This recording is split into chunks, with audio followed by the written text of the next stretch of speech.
बिस्मिल्लाहिर्रहमानिर्रहीम। अस्सलाम वालेकुम नाजरीन, राफ्सगो न्यूज़ से मैं हूँ आपका मेज़बान अरफाब जट। किसी को याद हो या ना याद हो, हमारा एक अज़ली दुश्मन हुआ करता था भारत। ये वो मुल्क था जिससे हमारे वजूद को खतरा था। चूँकि अखंड भारत मंसूबे के तहत इसने पाकिस्तान को जम करके सन 1947 वाला मुत्तहिदा हिंदुस्तान बहाल करना था। मुमकिन है आज किसी को ये बात अजीब लगे, लेकिन 80 की दहाई में ये बातें अजीब नहीं लगती थी। उन दिनों में यह बताया जाता था कि अगर अखंड भारत से बचना चाहते हैं तो भारत के मुकाबले में हमें कम से कम अपनी दफाई सलाहियत को बरकरार रखना चाहिए। लिहाजा इसी पॉलिसी के तहत हमारा दफाई बजट भारत के मुकाबले में 1/3 हुआ करता था।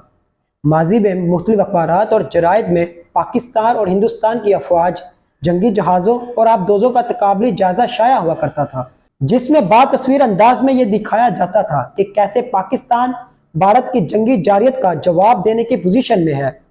यह बहस भी इसी दौर की है कि क्या हमें भारत के साथ जंगी साजोसामान की दौड़ लगानी चाहिए थी या नहीं। मुहिब्बे वतन मुबस्सिरीन इस एतराज का मुंह तोड़ जवाब देकर कहते हैं, हम तो इस दौर में शामिल ही नहीं थे, हम तो फकत अपने दिफा का इंतजाम कर रहे थे। क्योंकि जहां भारत जैसा दुश्मन हर वक्त हमारी ताक में रहता हो, वहां हमें चौकस रहना जरूरी है। इस इस्तदलाल से अक्सर लोग रियासी पॉलिसी के कायल हो जाते थे कि हमें भारत के साथ जंगी हथियारों की दौड़ ले डूबेगी, क्योंकि हमारी मुईशत में इतना दम ही नहीं कि हम भारत के साथ जंगी जनून का मुकाबला कर सकें। उस वक्त लगता था कि यह शिकस्त खुर्दा अनासर है जो दरअसल बीमार जहनियत और सोच के हामिल है। लिहाजा इनकी बातों पर कान धरने की जरूरत नहीं रही। सही कसर 23 मार्च की परेड पूरी कर देती थी। जब हम टीवी पर अपनी शान शौकत देखते तो हमारे सर फख्र से बुलंद हो जाते। अजीबोगरीब किस्म के टैंक, इन पर लदे हुए खौफनाक मिसाइल, बख्तरबंद गाड़ियां, फजा में कलाबाजियां लगाते, नीली पीली दारियां बनाते F-16 त्यारे जब एक दूसरे के पास से जन करके गुजरते तो हमारे लबों पर बेसाख्ता दिल गरमा देने वाला कोई मिली नगमा आ जाता। यह था हमारा माजी। वक्त गुजरा और हमें थोड़ी बहुत अकल आ गई। भारत हमारा दुश्मन ही रहा, मगर अब हमने दानश्वरी झाड़नी शुरू कर दी।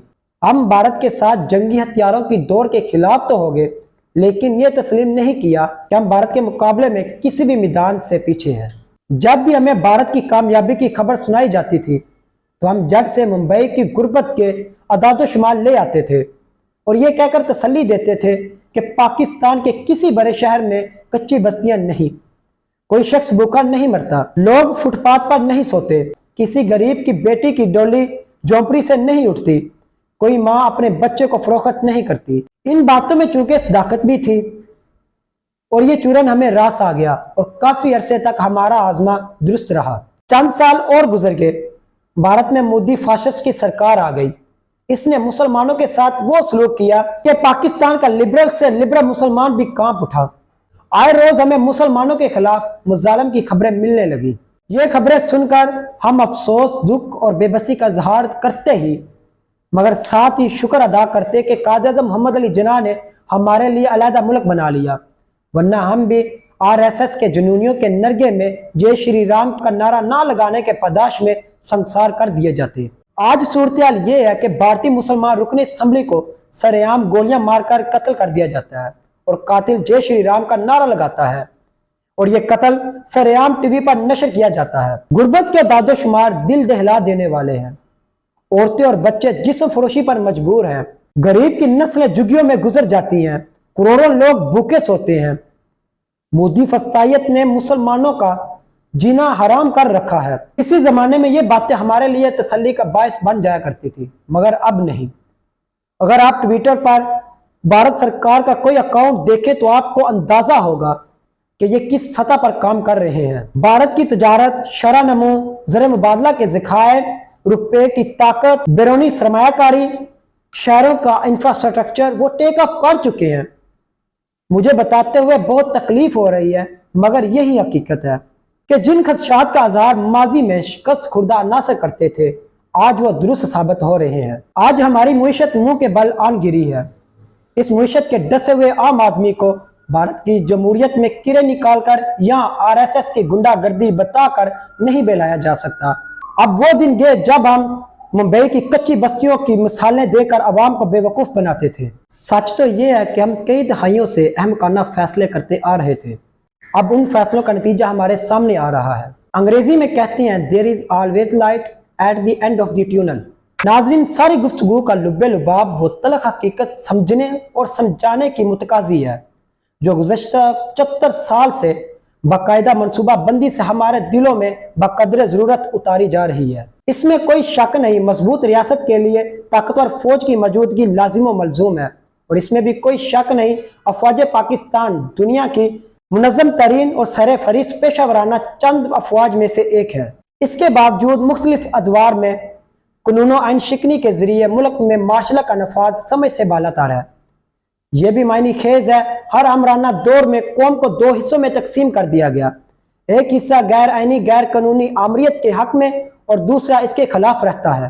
ملک کو ہر لحاظ سے نقصان پہنچانے کے باوجود ماضی کے تمام آمروں نے اپنے سینے پر حب الوطنی کے تمغے سجانے کے لیے اور پاکستان کی عوام کو بے وقوف بنانے کے لیے ہر حد پار کی، جس سے پاکستان کی ترقی اور خوشحالی کئی دہائیوں پیچھے چلی گئی۔ مختصراً دور حاضر میں یہ بات کھل کر سامنے آ چکی ہے کہ آمریت ہو یا سول حکمرانی، سیاست میں مداخلت تاحال قائم ہے۔ اگر ابھی بھی چند عقل سے فارغ لوگوں کی سمجھ میں یہ بات نہ آئے تو پھر ان کا اللہ ہی حافظ ہے۔ دوسری بات، حامد میر کا نجی ٹی وی سے انٹرویو کے دوران سابق آرمی چیف قمر جے باجوہ کے بارے گھناؤنے انکشافات نے سنگین سوالات اٹھا دیے، جن کے جواب براہ راست بذات خود قمر جے باجوہ کو دینے چاہیے تھے۔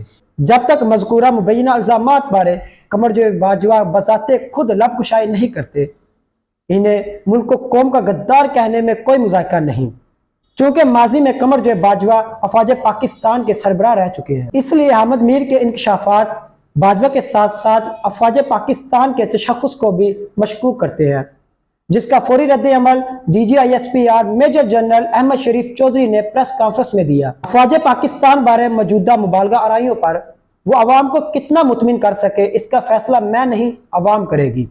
میں بس اتنا کہوں گا، آج حالات اور وقت سازگار ہے کہ ماضی کی غلطیوں اور آئین شکنیوں کا حقیقی احتساب کر ہی لیا جائے۔